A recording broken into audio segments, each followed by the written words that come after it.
11. Hayford estava aprendendo a sentir alegria em meio à tristeza. Seu coração dizia que Amanda estava viva, a razão dizia que ela estava morta. E quanto à traição dela em relação a ele, ao comando tribulação e principalmente a Deus, nem o coração nem a razão de Hayford aceitavam esse fato.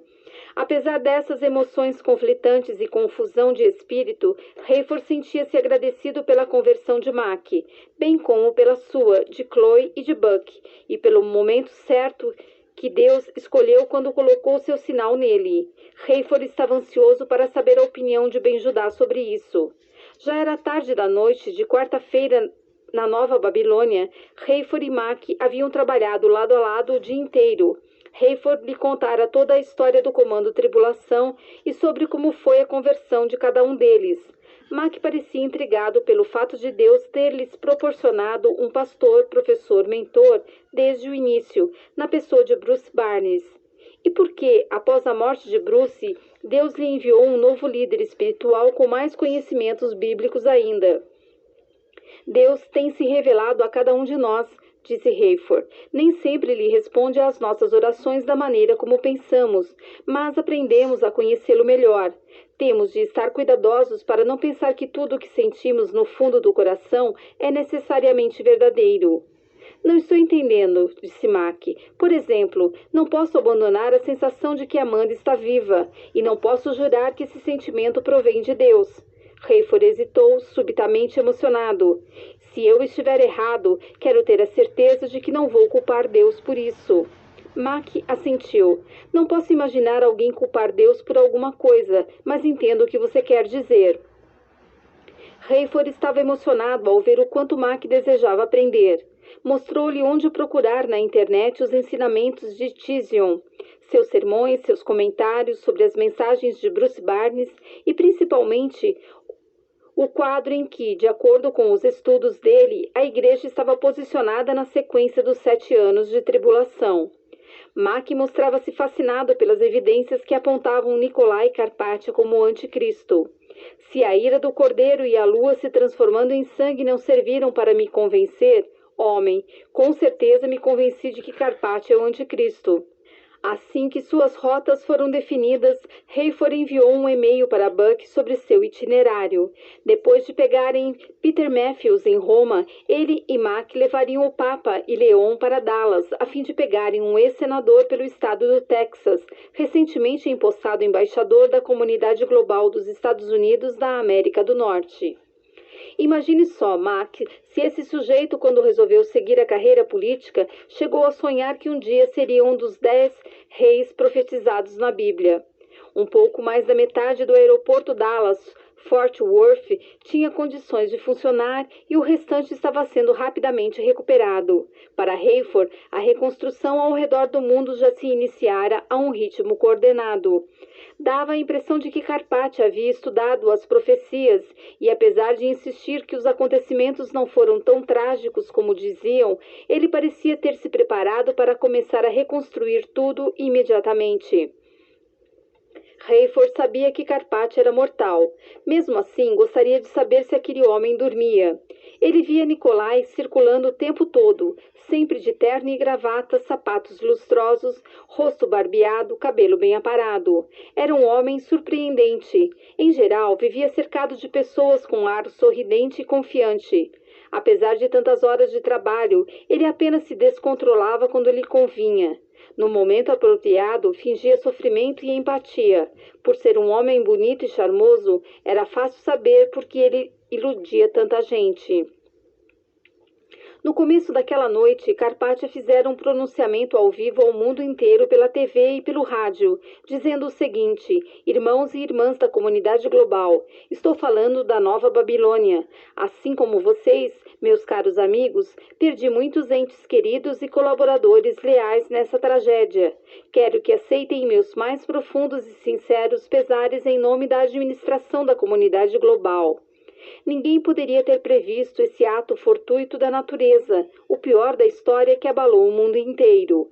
Estávamos nas fases finais de nossos trabalhos de reconstrução após a guerra contra uma minoria resistente Agora, conforme vocês podem testemunhar em qualquer lugar que estiverem, a reconstrução foi reiniciada.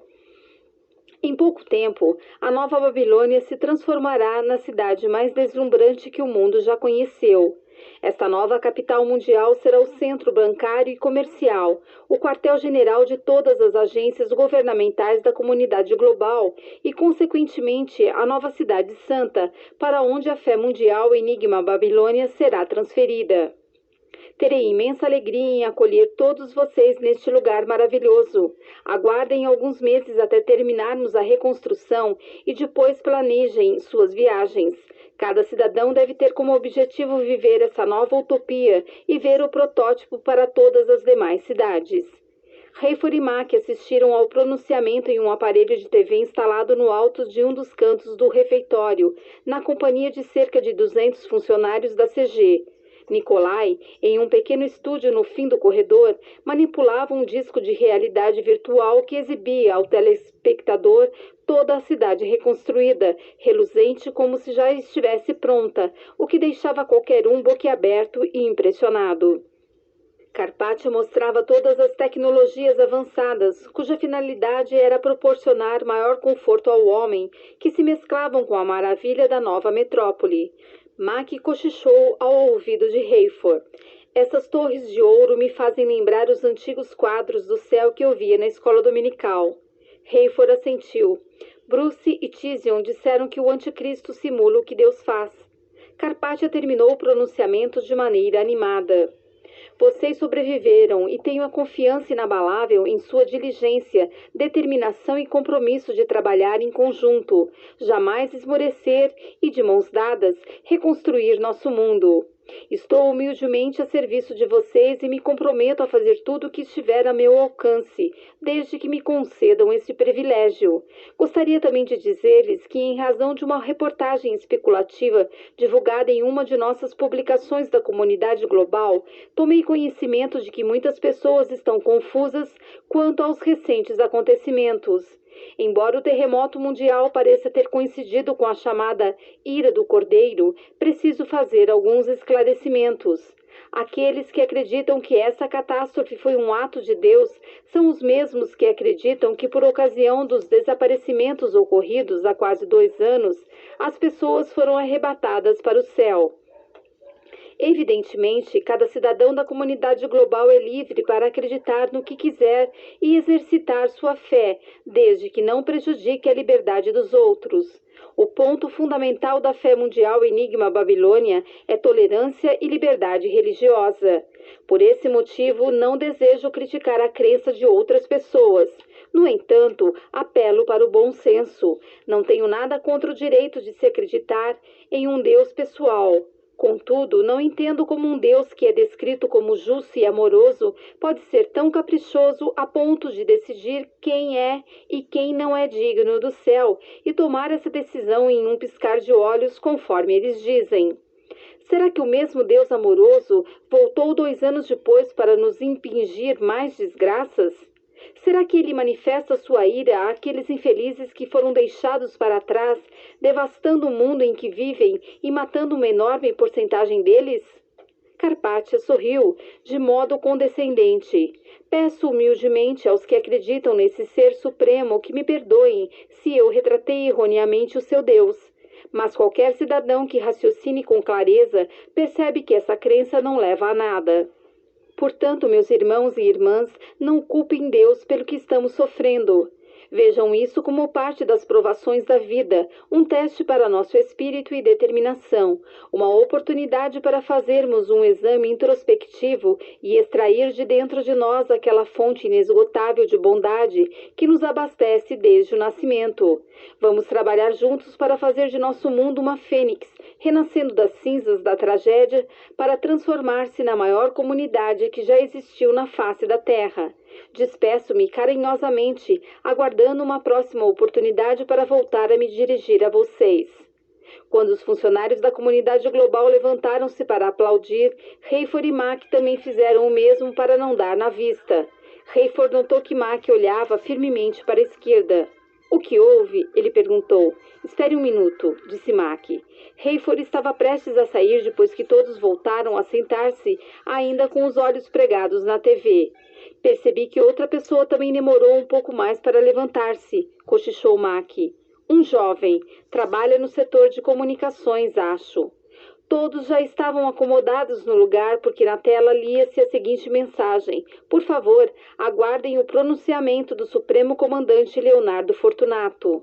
Fortunato não ostentava a mesma figura imponente de Carpaccia, mas tinha uma postura dinâmica diante das câmeras. Era simpático, comunicativo, humilde, porém direto, parecendo olhar o telespectador nos olhos. Contou a história de sua morte no terremoto e como Nicolai o ressuscitou. Só lamento, ele complementou, o fato de não ter havido testemunhas. Mas passei por essa experiência e acredito de todo o coração que o nosso Supremo Potentado possui esse dom e que o usará em público no futuro. Um homem investido desse poder é digno de um novo título. Estou sugerindo que, daqui em diante, ele seja chamado de Sua Excelência Nicolai Carpaccia.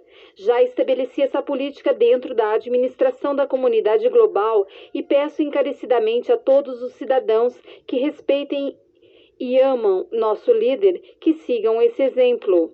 Conforme vocês devem saber, Sua Excelência nunca exigiu nem sequer solicitou esse título. Apesar de ter se tornado líder com relutância, ele tem manifestado a disposição de dar a sua vida pela dos cidadãos que o apoiam.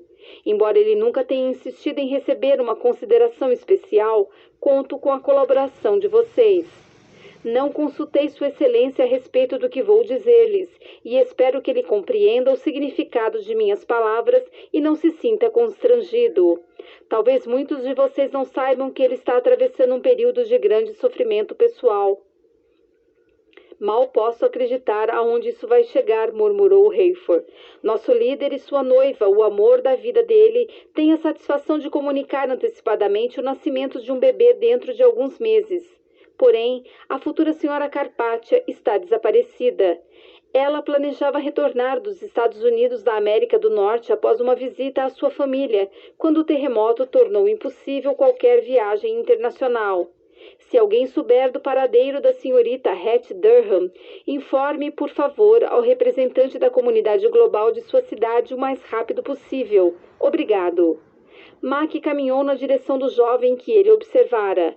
Hayford dirigiu-se para o Condor 216 e já estava perto da escada quando Mac o alcançou. Hayford, aquele rapaz tem um sinal na testa. Quando eu disse que sabia que ele era crente, o jovem empalideceu. Mostrei-lhe o meu sinal. Falei de você e de mim, e ele quase chorou. Seu nome é Davi Hassid. Ele é um judeu da Europa Oriental que passou a trabalhar na CG por ter ficado impressionado com Carpaccia. Começou a fazer pesquisas na internet há 6 meses e passou a considerar Tizion Ben Judá seu mentor espiritual. Quando ele se converteu? Faz apenas algumas semanas, mas ele ainda não está preparado para tornar isso público. Achava que era o único aqui. Ele diz que Tizion divulgou um estudo pela internet chamado Estrada dos Romanos para a Salvação. Acho que todos os versículos encontram-se em Romanos. Ele quer conhecer você. Não consegue acreditar que você conhece Ben Judá pessoalmente. Como não? Talvez eu dê um autógrafo ao rapaz. Fazer o Learjet de Ken Hitz atravessar o devastado aeroporto de Waukegan até a confusão do local onde antes existia a rodovia Wadsworth foi fácil.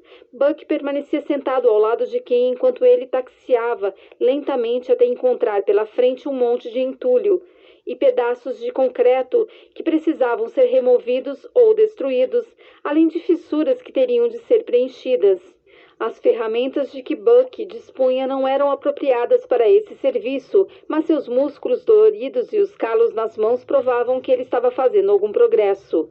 A parte mais complicada seria atravessar a rodovia Wadsworth até o campo de golfe. Em primeiro lugar, havia uma vala para ser ultrapassada. Não é a melhor coisa para se fazer com o Learjet, disse Ken, mas acho que terei de passar por dentro da vala, subir e sair. Será necessário aproveitar o momento certo e vou ter de parar a uma distância de alguns metros. O pavimento tinha formado uma curva saliente de cerca de 2,5 metros, de uma altura que até mesmo um automóvel teria dificuldade para transpor. De lá, para onde vamos? Perguntou Buck. Cada ação tem uma reação, certo? Disse Hitz de forma enigmática. Se existe uma elevação, deve existir uma depressão em seguida, e só não sei até que ponto precisarei ir para conseguir atravessar.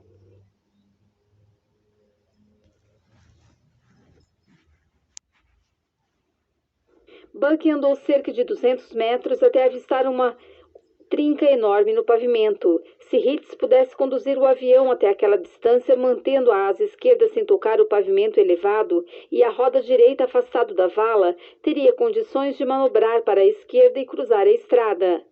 Depois de guiar Ken para não cair na vala daquele lado, Buck ainda teria de remover uma cerca e alguns arbustos que cercavam o campo de golfe. Hitz transpôs a primeira vala com facilidade, mas calculou mal o momento de parar antes da elevação do pavimento e o Learjet rolou para trás, com as rodas dentro da vala. Hitz não podia recuar e, depois de muitas tentativas, ele conseguiu avançar. Finalmente ele saiu da vala, mas constatou que a parte frontal do trem de pouso havia sido amassada. Isso não vai afetar muita coisa, mas eu não gostaria de fazer muitas aterrissagens nessas condições, ele disse. Buck estava preocupado. Caminhou na frente enquanto Hitz taxiava no sentido leste. Ken mantinha os olhos fixos na asa esquerda, que passava rente à elevação do pavimento. Buck tomava conta da roda direita para que ela não caísse na vala. Depois de atravessar a estrada e transpor outra vala, Ken pisou fundo no freio para não bater na cerca. Ele desceu e começou a ajudar Buck a remover a cerca, mas quando chegou o momento de afastar os arbustos, ele precisou sentar-se. Economize suas forças, disse Buck. Posso fazer isso sozinho. Hitz consultou seu relógio. É melhor você se apressar. A que horas você quer chegar a Minneapolis? Não muito depois das 15 horas. Disseram-me que os homens da CG chegarão a Glenville no fim do dia. Quando Hayford e Mackey terminaram a verificação no Condor, Hayford disse: Eu vou sair primeiro. Não devemos ser vistos sempre juntos. Você precisa continuar a ser um homem de confiança da chefia. Hayford estava cansado e, ao mesmo tempo, ansioso para cumprir sua obrigação naquela longa viagem e voltar logo para iniciar a aventura no fundo do rio. Ele orava para que sua intuição estivesse certa e que não encontraria Amanda no avião submerso. Depois disso, ele exigiria saber o que Carpathia fizera com ela. Se Amanda estivesse viva e fosse encontrada, ele não levaria em conta as ridículas afirmações de que ela era uma espiã. Um funcionário cumprimentou Hayford assim que ele chegou à porta de seus aposentos. Sua Excelência gostaria de vê-lo, senhor. Hayford agradeceu-lhe e disfarçou sua revolta. O dia havia sido ótimo sem Carpathia. Sua decepção duplicou quando ele avistou Fortunato na sala de Carpathia. Aparentemente, eles não sentiram necessidade de saudá-lo com a costumeira cordialidade bajuladora. Nenhum dos dois levantou-se para cumprimentá-lo, nem lhe estendeu a mão. Carpathia apontou para uma cadeira e referiu-se a uma cópia do itinerário de Hayford que ele havia recebido. Vejo que você programou uma escala de 24 horas na América do Norte. O avião e os pilotos necessitam de um período de descanso. Você vai encontrar-se com sua filha e seu genro? Por quê? Não estou insinuando que seu tempo gasto com assuntos pessoais seja de meu interesse, disse Carpathia, mas preciso de um favor. Pois não. Trata-se do mesmo assunto sobre o qual conversamos antes do terremoto. Hattie. Sim. O senhor sabe onde ela está? Perguntou Hayford. Não, mas imagino que você saiba. Se o senhor não sabe, como eu posso saber? Carpathia levantou-se. Você não acha que chegou a hora de acabarmos com essa cerimônia, Capitão Steele? Você pensa que eu seria capaz de dirigir um governo internacional sem ter olhos e ouvidos por toda parte? Tenho fontes de informações onde você nem sequer imagina. Pensa que não sei que você e a senhorita Durham viajaram no mesmo voo na última vez que foram para os Estados Unidos? Não a vi mais desde então, senhor. Mas ela conversou com seu pessoal. Quem sabe o que aquela gente colocou na cabeça dela? Ela devia ter voltado muito tempo antes. Você tinha obrigações a cumprir. Seja lá o que for, ela estava fazendo. Perdeu o avião e sabemos que ela viajou com sua mulher. Também entendi isso. Ela não entrou naquele avião, Capitão Steele. Se tivesse entrado, conforme você sabe, não seria mais problema. Ela voltou a ser problema? Perguntou Hayford. Carpathia não respondeu. Hayford prosseguiu. Vi seu pronunciamento. Tive a impressão de que o senhor estava desesperado à procura de sua noiva. Eu não disse isso. Eu disse, interveio Fortunato. Falei o que pensava. Oh, disse Hayford, agora entendi. Sua Excelência não tinha ideia de que você ia falar dos dons divinos dele e depois exagerar seu sofrimento por causa do sumiço da noiva. Não seja ingênuo, Capitão Steele, disse Carpathia. Só quero saber se você vai ter aquela conversa com a senhorita Durham. A conversa na qual eu devo dizer que ela pode ficar com a aliança, morar na Nova Babilônia e depois... O que ela deve fazer mesmo com o bebê? Estou entendendo que ela já tomou a decisão certa e você pode garantir-lhe que arcarei com todas as despesas. Com as despesas da criança pelo resto da vida? Não é disso que estou falando, disse Carpathia. Só estou querendo entender. Então o senhor pagará para alguém matar o bebê? Não seja sentimental, Hayford. Trata-se de um procedimento simples e seguro. Só quero que você dê a ela este recado. Ela entenderá. Quer o senhor acredite ou não, não sei onde ela está. Mas se eu der a ela este recado, não posso garantir que ela fará o que o senhor deseja. E se ela decidir ter o bebê? Carpathia balançou a cabeça. Preciso terminar esse relacionamento, porém será mais complicado se houver uma criança. Compreendo, disse Hayford. Então, estamos combinados. Eu não disse isso, só disse que compreendia. Mas você vai conversar com ela? Não tenho ideia de seu paradeiro, nem se ela está bem. Será que ela desapareceu no terremoto? Perguntou Carpathia com um brilho nos olhos. Não seria a melhor solução? Sugeriu Hayford com um sentimento de revolta.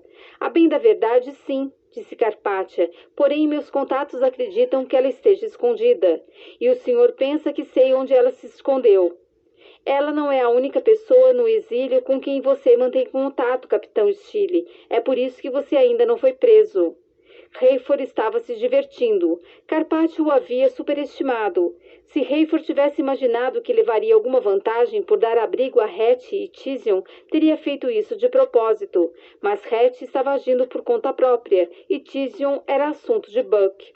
No entanto, saiu da sala de Carpathia naquela noite com uma vantagem temporária, de acordo com o próprio inimigo. Buck transpirava e estava exausto quando finalmente sentou-se ao lado de Ken Hitz e atou o cinto de segurança. O avião estava pousado na extremidade sul do campo de golfe, que havia sido destruído pelo terremoto. Adiante deles, havia uma longa tira de grama em bom estado. Você precisaria ir até lá para ver se ela é tão firme quanto parece, disse Ken, mas não temos tempo. Mesmo sem concordar, Buck não protestou. Ken continuava parado, analisando o local. Não estou gostando, ele disse finalmente. Parece bem longa e saberemos imediatamente se é resistente. A pergunta é a seguinte: será que consigo ganhar velocidade para subir? É possível interromper caso você não consiga? Posso tentar. Quando Ken Hitz dizia que podia tentar, era melhor que uma outra pessoa qualquer prometer. Vamos fazer isso, disse Buck. Hitz acelerou e aumentou gradativamente a velocidade. Buck sentiu sua pulsação bater mais forte enquanto eles subiam e desciam as elevações do gramado, como se estivessem em uma montanha russa. Os motores do Learjet produziam um som estridente. Ken chegou a uma superfície plana e acelerou ao máximo. A força motriz grudou Buck na poltrona, mas enquanto ele passava os braços ao redor de si para a decolagem, Hitz reduziu a velocidade. Tenho de acelerar mais forte na superfície plana, ele disse depois de balançar a cabeça. Só retrocedi 3/4. Ele fez uma manobra e retrocedeu o mais que pôde. Basta acelerar mais rápido no início. É como pisar na embreagem.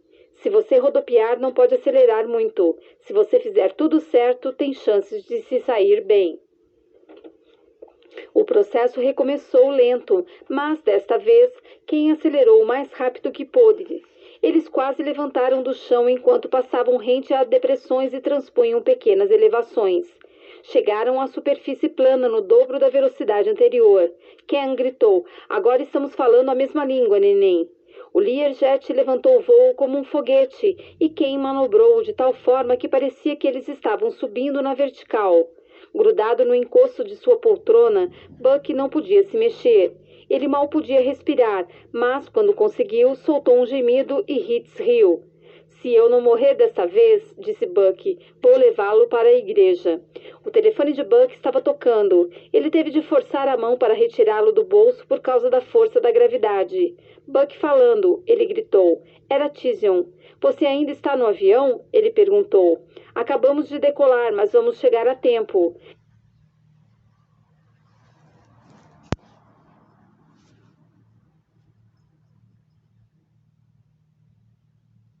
Buck contou a Tizion sobre o ferimento de Ken e como o tirara do hospital. Ele é um homem surpreendente, disse Tizion. Ouça, Cameron, acabei de receber um e-mail de Hayford. Ele e seu copiloto descobriram que uma das testemunhas judaicas trabalha lá no abrigo. É um jovem. Vou mandar um e-mail para ele. Enviei há poucos instantes para uma central de divulgação de boletins o resultado de vários dias de estudo. Dê uma olhada quando você tiver oportunidade. Dei ao estudo o nome de A Colheita de Almas Está Próxima e tem a ver com as 144 mil testemunhas, os milhões de almas que vão ganhar para Cristo, o selo visível e o que podemos esperar dos julgamentos que ocorrerão no próximo ano ou pouco depois. O que podemos esperar? Leia o que está na internet quando você voltar e, por favor, pergunte a quem se ele pode nos levar a Israel. No momento, isso parece impossível, disse Buck. Hayford não lhe contou que o pessoal de Carpathia anda dizendo que ajudou você a fugir para poderem encontrá-lo novamente? Cameron, Deus não permitirá que aconteça alguma coisa comigo por uns tempos. Sinto uma enorme responsabilidade em relação ao restante das testemunhas. Leve-me para Israel e deixe minha segurança nas mãos do Senhor. Você tem mais fé que eu, Tizion, disse Buck. Então comece a cultivar a sua, meu irmão. Ore por Chloe, disse Buck. Tenho orado sempre por todos vocês. Menos de uma hora depois, Hitz comunicou-se por rádio com Minneapolis para obter instruções de pouso e pediu para entrar em contato com uma locadora de automóveis. Em razão do número reduzido de funcionários e veículos, os preços haviam duplicado. No entanto, havia carros disponíveis e Hitz recebeu orientações de como chegar ao hospital da comunidade global. Buck não tinha ideia do que encontraria no hospital. Sabia que não seria fácil ter acesso a Chloe e tirá-la de lá. O pessoal da CG só chegaria para pegá-la no fim do dia, mas com certeza ela estava sendo vigiada. Ele gostaria de ter alguma pista sobre o estado de Chloe. Seria prudente removê-la? Haveria condições de sequestrá-la? Ken, se você concordar, eu gostaria de usar você e seu ferimento na cabeça para desviar a atenção. Talvez estejam à minha procura e espero que não seja tão logo assim, mas acho que ninguém vai relacionar seu nome com o meu. Espero que você esteja falando sério, Buck, porque adoro ação. E mais, você é um bom sujeito. Alguém está vigiando você e seus amigos. Já nos arredores de Minneapolis, Hitz foi informado de que o tráfego aéreo estava mais congestionado do que o normal e ele teria de aguardar mais 10 minutos para pousar. Positivo, ele disse. Tem uma emergência aqui. Não é caso de vida ou morte, mas um passageiro deste avião tem um ferimento grave na cabeça. Positivo, Lear. Veremos se será possível transferir você para uma outra pista. Informe-nos se houver qualquer outro problema. Gostei da astúcia, disse Buck. Quando finalmente Hitz recebeu autorização para pousar, ele inclinou o Learjet e sobrevoou o terminal, que havia sido muito atingido pelo terremoto. A reconstrução já havia começado, mas os serviços essenciais, desde balcões de venda de passagens até agências locadoras de automóveis, estavam instalados em unidades móveis. Buck surpreendeu-se diante da movimentação que havia naquele aeroporto, com apenas 2 pistas funcionando normalmente. O aflito gerente de controle de solo desculpou-se por não ter um hangar disponível para abrigar o Learjet. Ken prometeu-lhe que não deixaria o avião ali por mais de 24 horas. Espero que não, sussurrou Buck. Ritz taxiou até perto de uma das antigas pistas onde máquinas pesadas estavam removendo grandes quantidades de terra. Ele estacionou o Learjet próximo a aeronaves de todos os tipos, desde monomotores Piper até Boeing 727. As agências locadoras de automóveis ficavam distantes dali. Tremendo, respirando com dificuldade e caminhando lentamente, Ken insistiu para que Buck se apressasse. Buck temia que ele não aguentasse. Não finja que vai desmaiar por causa de seu ferimento, disse Buck em tom de brincadeira. Pelo menos espere até chegarmos ao hospital. Se você me conhecesse, disse Ritz, saberia que não é fingimento. Não acredito no que estou vendo, disse Buck quando finalmente eles chegaram ao setor de locação de automóveis e pararam no fim de uma longa fila. Parece que as pessoas precisam pegar o carro do outro lado do estacionamento. Ken, que era bem mais alto que Buck, ficou na ponta dos pés e olhou à distância. Você tem razão, ele disse. Talvez você tenha de pegar o carro e vir me buscar. Não estou em condições de caminhar até lá. Quando já estava chegando a sua vez de ser atendido, Buck pediu a Ritz que usasse o cartão de crédito dele para alugar o carro e disse que o reembolsaria depois. Não quero que meu nome apareça nesse estado, caso a CG pense em fazer investigações. Ritz jogou seu cartão em cima do balcão. Uma jovem funcionária começou a examiná-lo. Só sobraram carros pequenos, pode ser? E se eu não aceitar, meu bem? Ele perguntou. É o que temos, ela disse com uma cara feia. Então que diferença faz eu aceitar ou não? O senhor vai querer? Não tenho escolha. Que tamanho tem essa coisa? A funcionária arrastou um cartaz brilhante sobre o balcão e apontou para a fotografia de um carro minúsculo. Que coisa, disse Ritz. Acho que não há espaço nem para mim, e muito menos para o meu filho aqui. Buck conteve-se para não rir. A funcionária, visivelmente entediada diante dos gracejos de Ritz, começou a preencher os formulários. Essa coisa tem banco traseiro? Não, mas há um pequeno espaço atrás dos bancos da frente, onde você pode colocar a bagagem. Ritz olhou para Buck. Buck sabia o que ele estava pensando. Os dois teriam de se espremer dentro daquele carro, e Buck não podia sequer imaginar como incluiriam ali uma mulher adulta em estado debilitado. O senhor tem preferência de cor? Perguntou a moça. Posso escolher? Disse Ritz. Você só tem um modelo disponível, mas de diversas cores? Normalmente sim, ela disse, mas agora só temos na cor vermelha. E eu preciso escolher? Só se for de cor vermelha. Está bem, aguarde um minuto. Sabe qual é a minha cor preferida? Você tem um carro vermelho? Sim, então vou levar um vermelho. Espere um pouco. Filho, você gosta de carro vermelho? Buck fechou os olhos e balançou a cabeça afirmativamente. Assim que Ritz lhe deu as chaves, ele correu para pegar o carro, atirou sua sacola e a de Ritz atrás dos bancos. Empurrou-os para trás até onde pôde, espremeu-se entre o volante e o banco e acelerou em direção à saída, onde Ritz o aguardava. Buck levara poucos minutos para chegar, mas Ritz não aguentou esperá-lo em pé. Ele estava sentado com os braços passados ao redor dos joelhos dobrados. Ritz esforçou-se para levantar e cobriu os olhos, parecendo estar zonzo.